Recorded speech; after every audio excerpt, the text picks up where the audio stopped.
Now let's move on to financial literacy at saka yung scam. Marami sa mga OFW natin ang madalas na na-scam, whether they're abroad o pagdating dito. In fact, meron sa airport pa lamang may nakaabang na ng mga scammer. It could be as simple as mag-offer ng private vehicle para ihatid yung OFW, and then nandiyan pa yung sa online. So let's talk about ways na para maiwasan ng ating mga OFW ma-scam at the same time na yung hard-earned money nila pagbalik ng Pilipinas ay hindi yung pagdating ng Pilipinas bongkoy na sila o purdoy dahil sila ay na-scam. Now, I've invited some OFWs here para sabihin sa atin ano yung mga kadalasang karanasan nila, and nandito yung mga authorities at the same time para magbigay din ng kanilang opinion. Let's start muna dun sa airport. General Gonzales. Yes po. Marami na ako natatanggap ng mga report na sa airport pa lamang dinudugasan na yung ating mga OFWs. Meron na raw dyan sa labas na nag-o-offer ng service vehicle o mga taxi na mga kolorum na pagbagsak ng airport, yung mga OFWs natin unaware na scammer yun, yari na sila agad. Is this something na magawa niyo ng paraan? Your Honor, totoo po yung report na po yun. In fact, marami na rin po kaming nahuli doon kasi marami talaga nagko-complain na mga OFW, passengers, even the tourists. Na yun naman po, basta nakarating yung complaint sa amin, nahuli namin kasi we have some cameras along doon po sa labas ng airport. Yung mga taong lumalapit sa kanila, pagka lumapit na po yun, minomonitor namin. In fact, malaking tulong rin po yung mga complainant kasi pag nag-complain sila, kung anong oras ng time ng pagsakay nila, nakukuha po namin yun. And we were successfully apprehending those, tama po kayo, mga kolorum, yung mga taong namimilit sumakay sa mga public transport na hindi po accredited. We are doing some measures on this. Exactly. So, bukod dun sa panguhuli, which is very commendable, and thank you, ano pa po yung mga measures na ginagawa nyo para ma-stop, ma-preempt yung Sir, we have sa airport? deployed some additional enforcers dito. In fact, nakipag-coordinate din kami sa LTO at LTFRB to identify all those colorum vehicles na binibigay po namin sa kanilang yung mga target, yung mga tinatawag na identified colorum vehicles, and we keep on updating yung mga accredited concessionaires ng public transport po dito and warn them. May mga nasususpended na pong mga public transport providers sa MIA because of this unscrupulous activities. Maybe you can put a help desk, OFW help desk dun sa mga arriving passengers na halimbawa baguhan sila o nag-aantay sila mga kamag-anak and they don't know what to do, then they can come to that desk and ask for important information na para sila makauwi na maayos. Do you have that desk? Maganda po yung recommendation po, Mr. Chair. Siguro lang po i-beef up namin yung public, yung tinatawag namin customer relation service. Siguro po we will integrate those recommendations of you, Mr. Chair. Okay, Mr. Ignacio, how about that? Magkaroon ng help desk, siyempre, OFW din or taga-OWA or DMW ang magmaman ng help desk na yun. Kasalukuyan po, Mr. Chair, ang OWA, meron 24/7 na mismong nandun sa paglalabas ka, makikita nyo, yun na yung eksakto nyong matutumbok, yung OWA. Nandun po. Sa lahat ng airport, wala ko nakikita. Opo, nandun, yun nga ho, ang hinihiling nga ho sana namin hingi sana kami ng permission, mabigyan kami ng permission na makapaglagay ng mas malaki-laking sign. Kasi very limited ang pwede namin lagyan. Yeah, ako pag nabibiham abroad, pagdating ko, wala ko nakikitang nakalagay, welcome OFW. Oh, yung hong OWA kasi nandun ho lagi sa exit. So meron ho kaming help desk doon. Yun ho yung sa lahat ng airports meron. Siguro yung help desk coordinate with Yes. MIA na very visible na pagdating nung pasahero, pagbaba pala ng tube, may kita na nila or may nakalagay doon ng sign na dinadirect sila.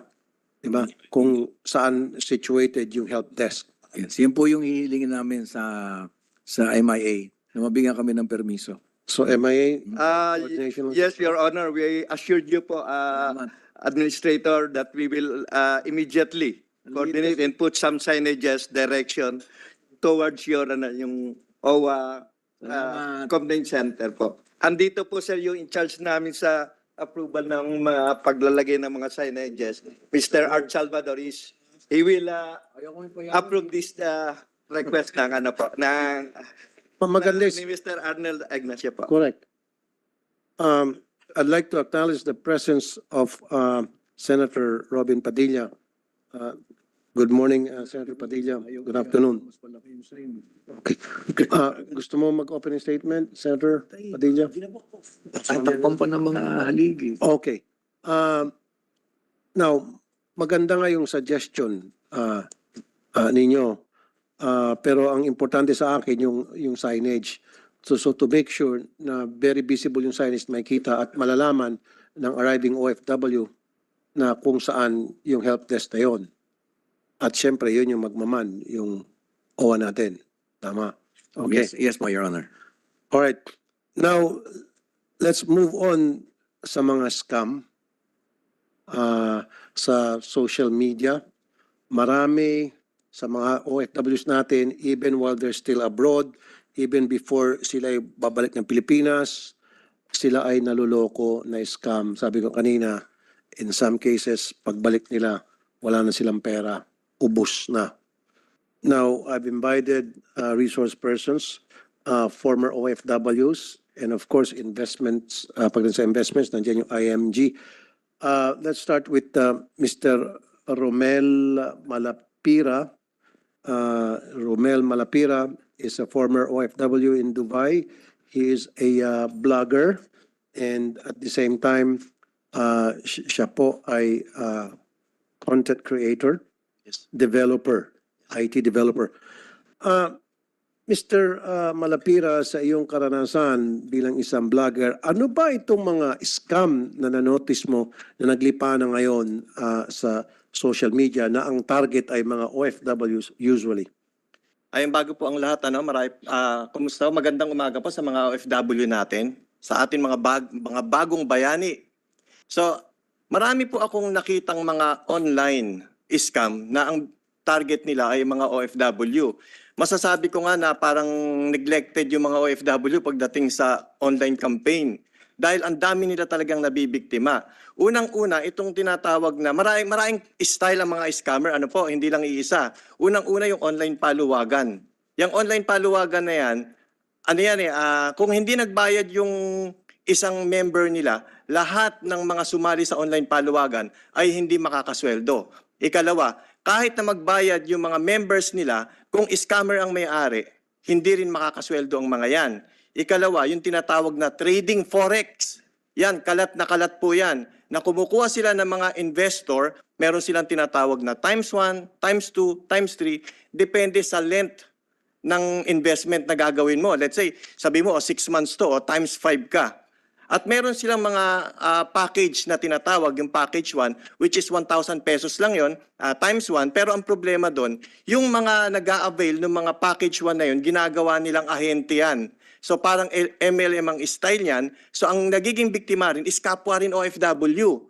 Halimbawa, si ma'am, kakilala ko, inalok ko siya, mag-invest ka rito. Ang nangyari dyan, magtitiwala na agad siya dahil sa akin, ako ang kausap niya eh. Pakikitaan ko siya na ito, nakasweldo na ako. So siya ngayon ang magtitiwala na sa akin, hindi na dun sa scammer. Kaya ang nangyayari kapag sila ay narereklamo or natutulpo sila, nadadamay tuloy yung mga kaibigan nila. Pero ang totoo, biktima rin ng scam yun. Tapos, ang ano pa rito, meron din tinatawag na international naman. Hindi naman ito mga Filipino, mga foreigner ito na nakikipag-usap din sa mga OFW. Mananalo ka ron, let's say, ang mapapanalunan mo sa Forex is, let's say, 500,000, 1 million. Ang issue dyan, para nila maloko yung tao na yon, ibibigay namin sa iyo yung panalo mo, pero need mong mag-register sa ganitong website. Counterpart siya, let's say, ng PayPal. Pero bago mo makuha yung pera mo ron, kailangan mo munang magbayad ng, let's say, $1,000 bago mo makuha. So, naloko ka na dun sa scam na yon, maloloko ka pa ulit dito sa payment online nila. Doble. Yes, sila din ang may-ari nun. Okay. Now, di ba dapat sa PDOS pa lang sinasabihan na yung mga OFWs na mag-ingat, marami mga scammer, tatargeting kayo kasi may pera kayo.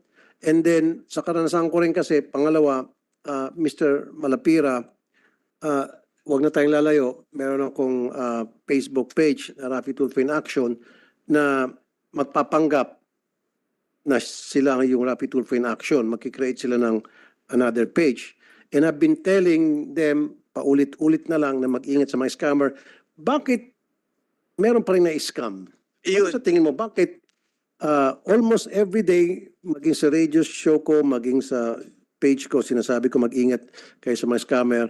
And then meron pa rin mga OFWs na naniniwala, pupunta doon sa mga fake na Rafi Tulfo in Action at doon sila naloko. Bakit ganon? At saka yung sa PDOS, pakipaliwanag. Okay po. Yung sa PDOS kasi, ang nangyayari doon, unang-una, wala silang, ewan ko lang po sa ngayon ha, wala po silang campaign tungkol sa mga online scam. Based doon nung time na umalis ako. Pero ewan ko lang po sa panahon natin ngayon. Dapat yung pag-alis pa lang, dinidiscuss na sa kanila yan, yung mga online scammer. Ikalawa, nakakalimutan kasi ng mga tao yan na meron palang ganitong klaseng scheme or yung mismo mga kakilala nila, kamag-anak nila na naloko na, yun na nag-o-offer sa kanila. Kaya nagtitiwala sila ron. Kaya nga po, Senator, kung mamarapatin po ninyo, na sana magkaroon tayo na, since na online itong mga scammer na to dapat tapatan din natin sila ng online. Magkaroon tayo ng isang parang help desk online na makakausap nila yung mga let's say, mga DMW, pwede silang magtanong dyan. Pero sa mga OFW, lahat ng yan ay scam po yan. Huwag kahit kamag-anak po ninyo ang mag-offer sa inyo na sasabihin niyo, hindi ako lolokohin yan kasi kamag-anak ko yan. Mali po, kasi yung kamag-anak ninyo, naloko na yan. Dinadamay na lang kayo. Ngayon, pinapakitaan nila kayo na ito kumita na kami, nakasweldo na ako. Pinadadama lang yan. Hanggang sa dumami ang recruit niyan, magiging networking na yan. Okay. Mr. Yusek Kakdak, OIC Kakdak, wala ba sa PDOS ngayon, pag lumabas yung mga FWs, tinuturo sa kanila yung mga different kinds of scams na nasa social media at paano maiwasan? And then wala ho ba kayong website, parang help website as well na pwedeng puntahan ng mga OFWs, i-review nila kung ano itong mga klaseng scam, paano ma-identify yung scammer sa hindi, sa legit na nag-o-offer ng kung ano paman, etc. Don't you have that kind of program, sir? Mr. Senator, meron po tayong financial literacy program na pinangangasiwaan ng NRCO at ng OWA. Meron tayong partnership with the Bangko Sentral ng Pilipinas, nagpapalawig ng tinatawag na Pitaka Project, yung financial na talino at kaalaman.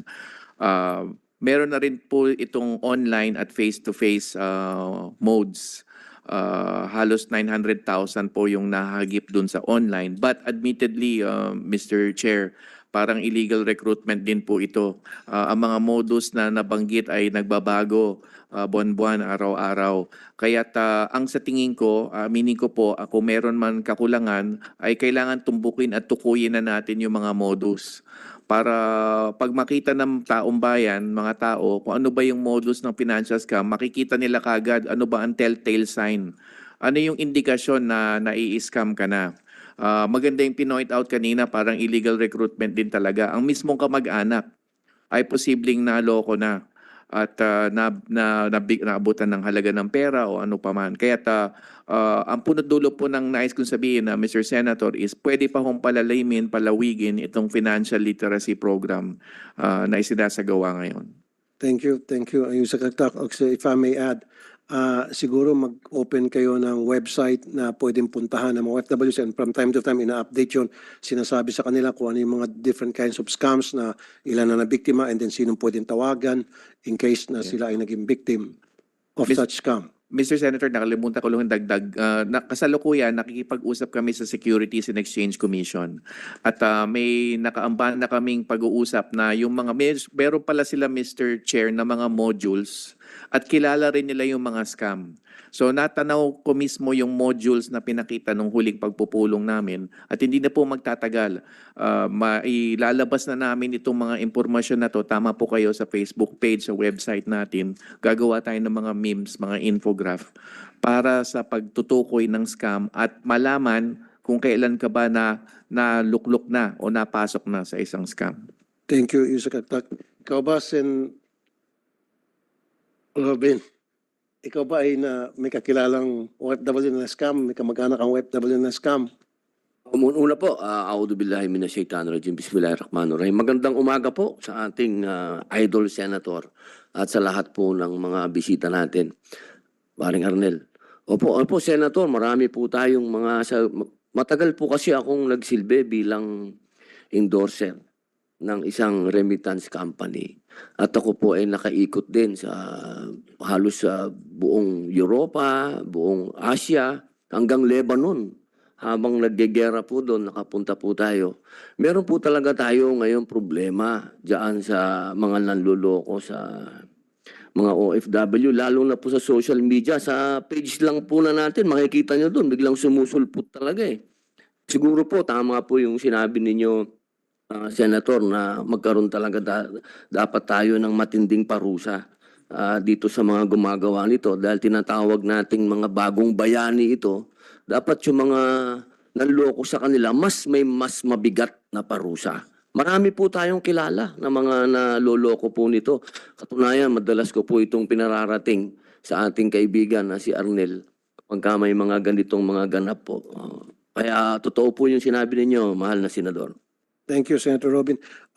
May dagdag ko, siguro magkaroon ka ng close coordination sa DICT para sa pag-identify, pagka-shutdown ng mga website na punong-puno ng pang-scam na tinatarget yung mga OFWs. Yes po, Mr. Senator. Ano yung picture na yan? Mr. Chair, Your Honors, kagaya po namin, I share the frustration with you na kayo na nga po na napakaraming followers, 26 million. Magtataka ho kayo kung bakit pa rin sila kumakagat kahit marami nang nababalita na sila ay naloko. Tingnan niyo naman to, ako mukha ko ho, pati mukha ko ginamit na fake account, nakakuha pa ng pera at inaway ako, pinipilit niya ako kausap. That's Hindi correct. pa ako nakausap niya, but from my experience in the media. So ngayon, yeah, tama ka. Sinabi ko nga kanina, paulit-ulit na may na-scam ng mga OFWs. Kulang ba tayo sa information dissemination? Eto po Na para kahit na may warning na tayo na wag yung patulan itong klaseng scam, itong mga account na ito, and yet pinapatulan pa rin nila at naluloko pa rin. Anong pagkukulang natin? Meron ba tayong pagkukulang? Gobyerno, maybe? Sa analysis ko po, Mr. Chair, ang kalaban po natin kasi 24 hours nagtatrabaho. Kasi kikita siya eh. So ang motivation niya mabigat at powerful. I think from our side, we have to get all our support from all sectors, including the private sector. Kasi ang una po nating kalaban dito, information eh. Yung information no kailangan, kung sila ay naglagay ng 10, maglalagay tayo 1,000 na kumukontra doon sa kanyang sinabi. Kapareho ng ginagawa dati sa television pagka mayroong campaign, kung mayroong nilo-launch na mga produkto, massive ho yung campaign. Ang nangyayari ho kasi, kayo ho may sinabi, ako may sinabi, I think there should be a more powerful direction as to how the information campaign against this scrupulous mga entities ay kumbaga massively we attack them. Kasi tuloy-tuloy sila kahit pa hindi lang ho ito tungkol sa scam kahit ho yung sa mga nagre-recruit. Doon ho sa kasulok-sulukan ng mga probinsya natin, tuloy-tuloy sila. Pinapasok yung mga sulok-sulok kasi nga ho kumikita. So kailangan ho tapatan natin yan ng mas massive na ang iayain lang po natin, hindi ho government. I'm very, very sure yung mga napakalalaki ng mga followers na influencers ay pwede po natin kunin. Paulit-ulit lang ho natin sabihin na wag. That's good. Maraming Siguro, salamat po. yeah, itatap niyo siguro yung mga kilalang influencers para tumulong sa information dissemination campaign ninyo.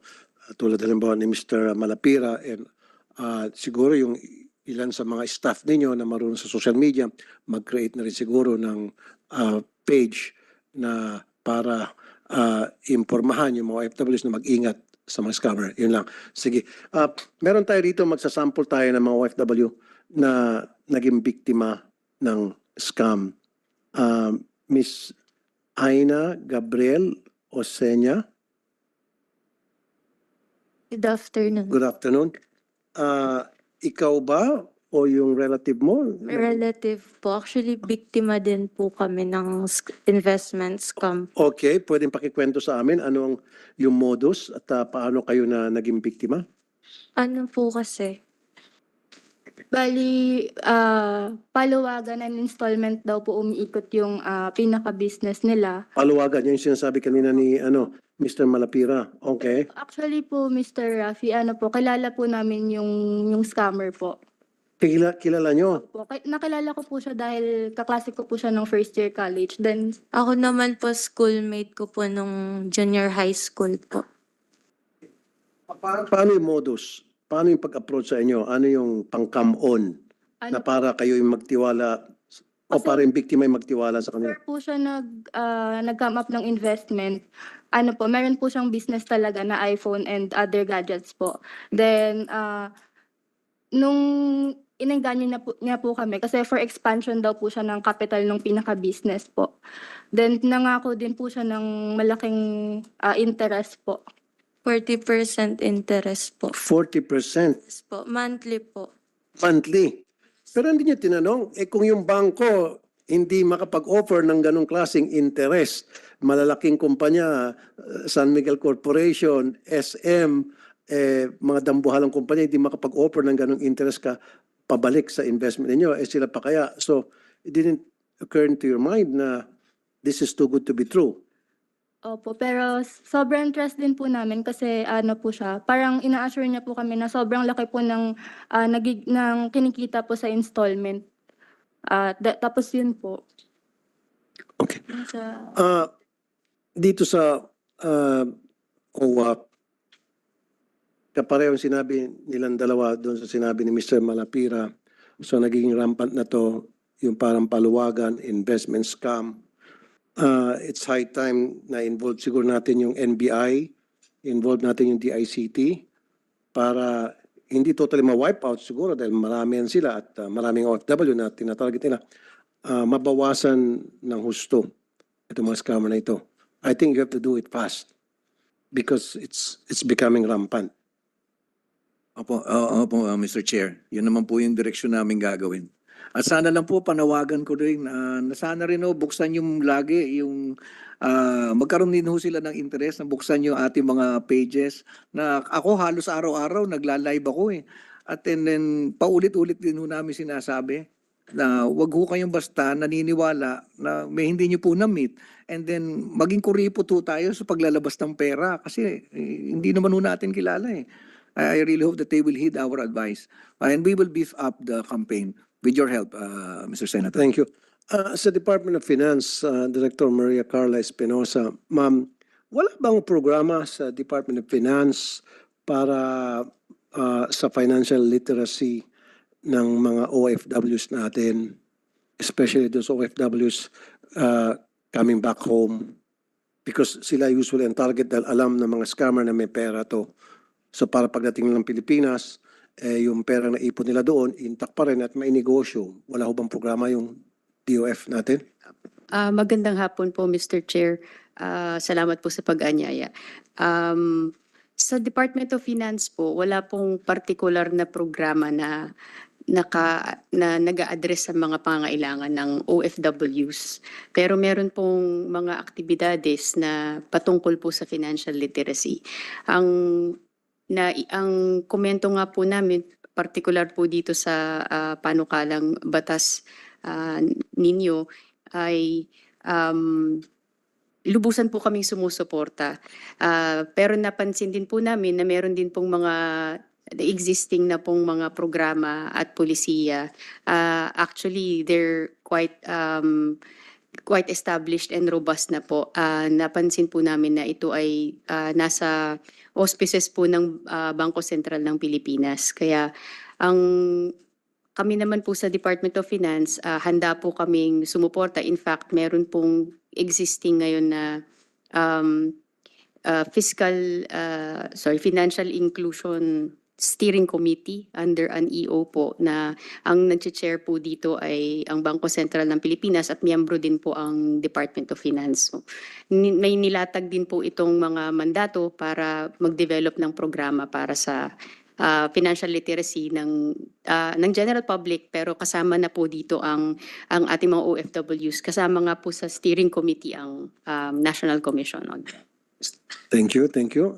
Director Mariano. Mr. Chair, if I may. Mr. Chair, siguro po isa rin reason bakit po nagkakaroon po ng mga gantong victims. Kasi wala po silang, or at least yung information po nila about yung mga channels, investment channels. Sa Bureau of the Treasury po, although hindi naman po siya year-round regular program, meron po kaming ginagawang mga investor roadshows with the participation po ng ating mga consulates at saka ng ating mga embassies even in foreign territories. Kasi nga po yung investments very fluid na po ngayon dahil pwede na po siya sa app, pwede na po kayo mag-open ng account through online channels. So actually katatapos lang po ng ating mga investor roadshows recently sa Middle East. Part din po to marami pong programa yung Department of Finance kasama po ng mga Philippine Economic Briefings. Meron din po mga roadshows, Mr. Chair, na ini-engage po natin yung ating mga OFW communities abroad to inform them na ito po ay safe, ito po ay mga government options or channels na pwede po nilang paglagakan ng pera nila para po tulungan po sila pag mag-reintegrate po when they come back to the Philippines. Thank you. So Department of Foreign Affairs, Mr. Robert Ferrer Jr., tama ba? Kasama kayo sa programa ng Bureau of Treasury? Yes, sir. Magandang umaga, sir, and it's an honor for me to be here. Thank you for the invitation. Yes, we partner with our partner agencies such as Bureau of Treasury. Nakapag-consul general na po ako 3 times in 3 countries, and lalong-lalo na po sa Russia. Halimbawa, noong COVID pandemic, yung mga Pilipino, they were on lockdown for 3 months. So we took advantage of that time to have these roadshows, investment roadshows, also with Pag-ibig Fund. So regular activity po siya, sir. Because may trend po din ngayon in many of our embassies worldwide, yung mga Filipino community leaders mismo, they're establishing some sort of paluwagan systems. So we also need guidance on how to address Thank you, Mr. Ferrer. Meron tayong imbitahan dito, mga OFWs, and maybe they can share their experiences sa atin tungkol doon sa mga scam na naglipa naman ngayon sa social media. Is there anybody from you, Olivia Toledo, ma'am, or Novi Ferrer? Let's start with Olivia. Have you been a victim of scam sa SOCMED? Yes, sir. Good afternoon po. Yun sa akin, sir, bali yung na-scam po kasi sa ako nung aking dating katrabaho at naging kaibigan po sa Dubai. Ngayon, sir, yung aming ni Miss Novi, bali parehas lang po, same lang po yung aming magiging amo. Bali siya po kasi, sir, galing na po siya ng Dubai. So ako po, pupunta pa lang po sana. Ngayon po, sir, bali marami na po siya, sir, na biktima. Hindi lang po dito at sa Dubai din po, sa ibang bansa. Bali, kaya lang po namin, sir, nalaman kasi may lumabas po na sa social media doon sa Dubai. Mayroon pong magazine doon na kung saan lumabas po sila, yung mga scammer po na yon na kaibigan ko po. So meron po kaming picture nung magazine po doon. Okay. Ngayon po, kaya lang po namin natuklasan dahil nga po dun sa lumabas po na yon. Kaya po yung kumbaga po, hindi pa po ako naaalis. Hindi pa po niya ako nabibisahan, saka nabibigyan ng ticket. Bali, ang po niya kasi sa akin, propose po niya sa akin, magiging amo ko po siya. Doon po sa Dubai. Bali, ang magiging direct hire po ako. Okay, paano niyo po nakilala to? Dahil sa kaibigan? Katrabaho ko po siya dati, Katrabaho. sir, saka naging kaibigan po. Okay. Napapansin ko, halos lahat ng sinasabi niyo dito, yung mga naloko ay kung hindi ka mag-anak, kakilala, kaibigan, kaklase, siguro maybe DMW o OWAS, magbigay ka ng warning, mag-ingat sa mga kaibigan, kamag-anak, at trabaho dati, pag ganyan ng negosyo, be careful. I mean, I'm serious kasi almost all of them are saying that. Kasi mas madali pong magtiwala sa kamag-anak. kaysa naman sa hindi ka ano-ano. So siguro itong kamag-anak, maybe they were just used or nakita nila pagkakataon na sila manloko dahil alam nila yung lulukoy nila magtitiwala sa kanila because they know that person. That person knows them. Meron lang po akong gustong i-share, Mr. Chair. I was in, if I may. Go ahead. Nasa Kuwait po ako and caught in the act, ang nagkukumbinsi dun sa OFW, dun sa ating opisino ay sarili niyang nanay. So ako pa yung nakipag-usap na sinabi ko hindi po pwede yan, illegal yan kasi ini-encourage siya na tumawid cross country. And again, mabibiktima na naman to, which is quite related to what we're talking about. Anong nangyari ho? Ako pa inaway eh. So, dito ho, if I may just think liberally, since I came from show business, napakalaki po na matutulong ng impluensya ng ating mga celebrities. If we can just use them, harness their influential powers to warn every day for a year. Because hindi ho tumitigil itong mga kalaban natin eh. We can all work together to counter all the misinformation that these criminals are doing. Yun po ang magagawa natin. Okay. Maraming salamat. Thank you. Jenaline Quinto, good afternoon. Ano po yung may advice ninyo when it comes to financial literacy sa ating mga OFW, especially yung pauwi na how to invest their money properly? Meron ho bang sinusunod na panutuntunan para to make sure na when they come back, lalago yung pera na save nila sa ibang bansa?